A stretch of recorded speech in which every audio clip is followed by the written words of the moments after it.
a cognitive behavioral therapist that wants to come up with both a prevention plan and an intervention plan. That's three things.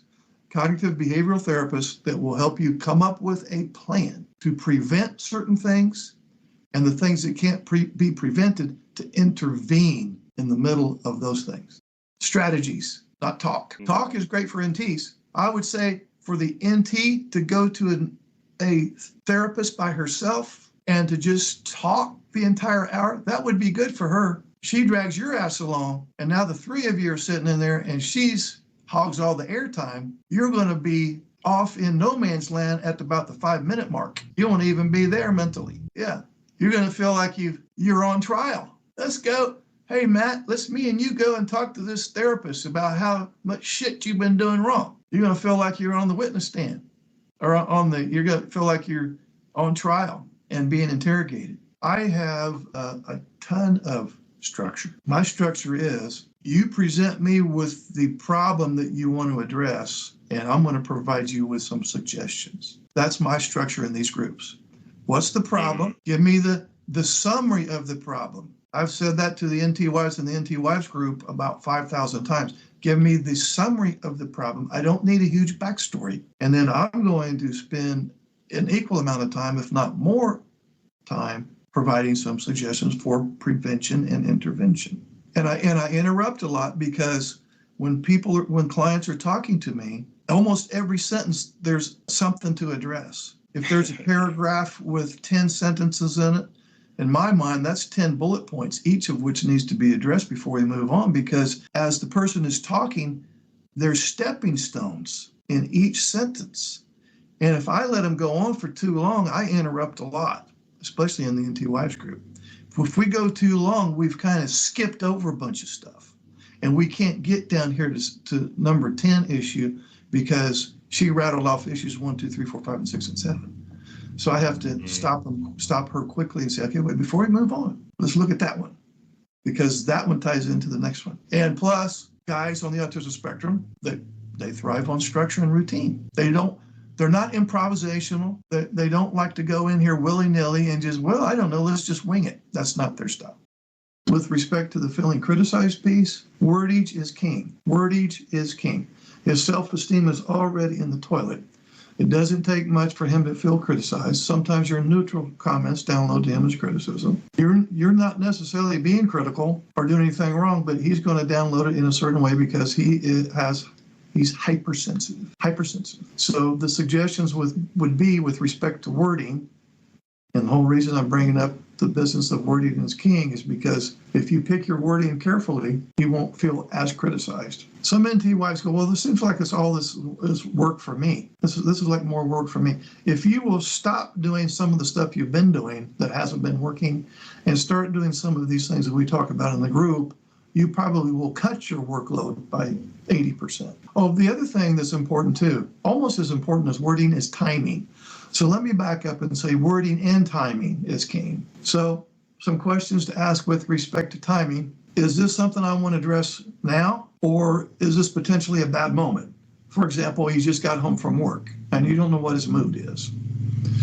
With respect to wordage, I would use I statements and we statements and basically never use you. Well, you.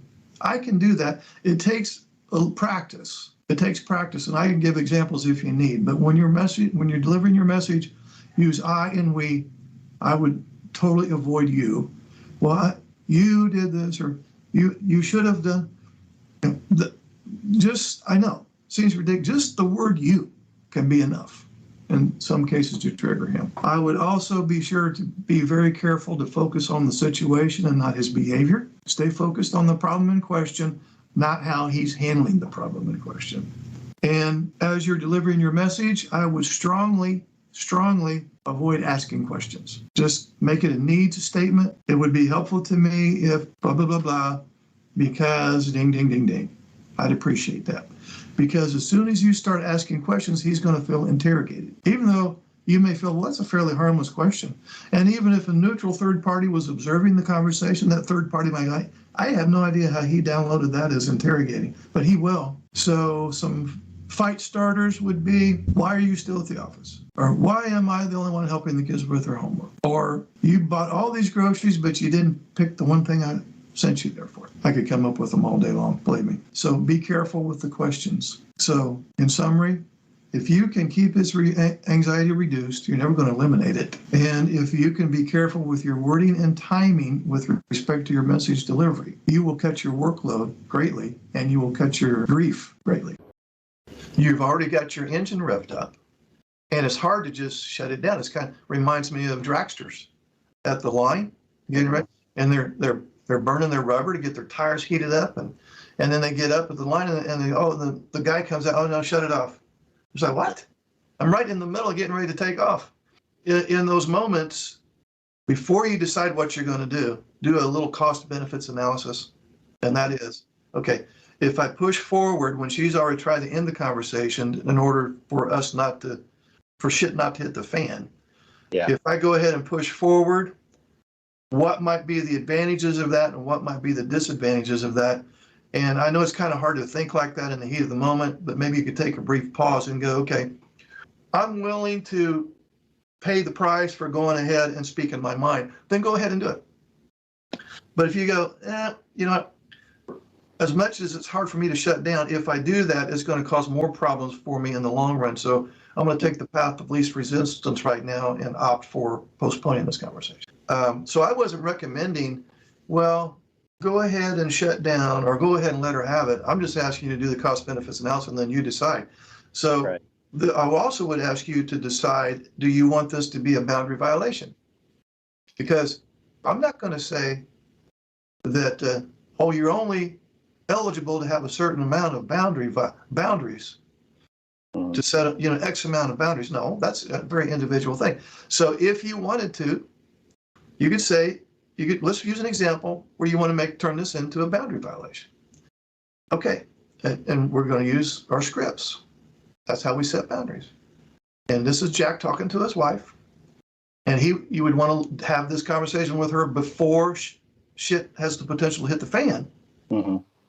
In the future, when we're trying to discuss something and my engine is already revved up and then you just want to pull the plug on it, I'm going to have to set a boundary on that because I'm very passionate about tying up that loose end and getting the thing discussed right then. And if you shut it down, I may or may not want to pick that conversation back up again. Same thing with PDA, pathological demand avoidance. He's avoiding demands because of sensory sensitivities, emotional dysregulation, anxiety, problems with prediction, mind blindness, emotions blindness, and all of that stuff looks like pathological demand avoidance. He's a solo player, just happens to be married. He's very independent and very autonomous. And so there's that piece, but then there's also the piece that when you ask him to do something, and that's another reason I don't like PDA. I don't like demand. It makes it sound like the NT is demanding. Let's don't call them demands. Requests are avoided is because that fucks up his routine. I wasn't planning on this. You come along, well, hey, can you do that? Well, now you've messed with his routine. So with this PDA business, what's really going on is he is autonomous. He has a problem with additional things being thrown on his plate, expectations. People tend to view you as being needy and very non-self-efficient, which he is, in the emotional sense, is not needy at all, and he's very self-sufficient. Would you like to schedule a paid private coaching session? This will be in the form of a face-to-face Zoom call. Underneath any of my videos, you'll see this Calendly link. If you click on that link, it'll open up my calendar. You can pick the available days and times that works for your schedule. You'll get a follow-up email immediately after purchasing a session that will have the Zoom link that coincides with the day and time that you picked. I will get an email too that you scheduled a session, and I will be available on that exact day and time, and we will talk. I look forward to working with you.